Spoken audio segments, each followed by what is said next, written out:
Demain. Alors ça s'appelle un bouchon, un sourire.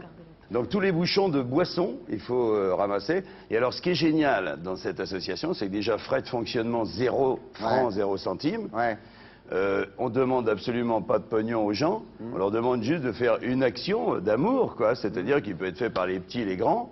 Au lieu de jeter le bouchon dans la poubelle, on le met dans un carton et après on le donne. On a trouvé un mec qui rachète les bouchons, qui les recycle, donc en plus c'est écologique parce que le plastique ça dure 3000 ans, et on va gagner du pognon avec ça et on va pouvoir faire la démonstration que ce qui manque c'est pas le pognon, c'est l'amour, Ouais. et que voilà, sans rien demander, au lieu de jeter dans la poubelle, on met dans le truc, on ramasse les bouchons. Il me faut encore des bigarchons dans chaque département, il me faut au moins qu'il y ait un mec qui ait un local, Ouais. et puis dès qu'il a 10 tonnes de bouchons, et ben hop, il y a un camion qui arrive et il embarque les bouchons, terminé.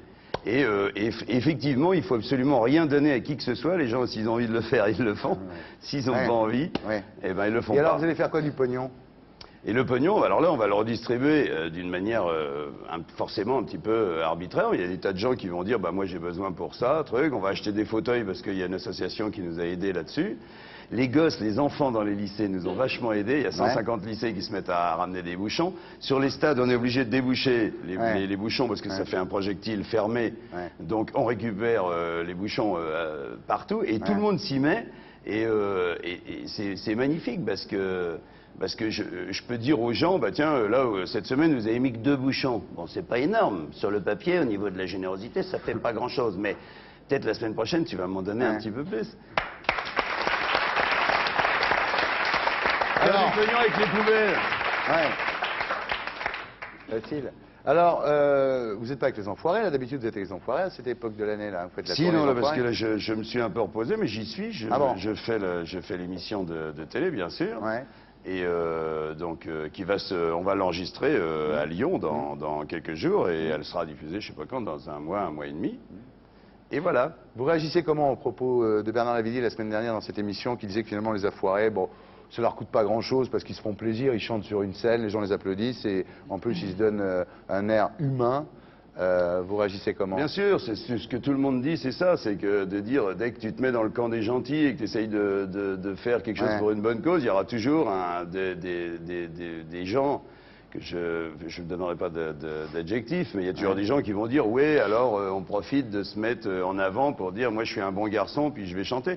Non, je crois que tous les gens qui vont là-bas et qui chantent, et c'est Jean-Jacques Goldman, le grand, le grand organisateur du truc, et il fédère surtout tout le monde, parce que tout le monde ne pourrait pas faire venir 70, 80 ou 90 chanteurs, parmi les plus grands, chanter. Je crois qu'en plus c'est une belle fête, et que tout le monde est très très content de voir des gens qui ne viennent pas pour chanter leurs chansons, mais qui ne viennent pas pour vendre quoi que ce soit d'autre que de l'amour.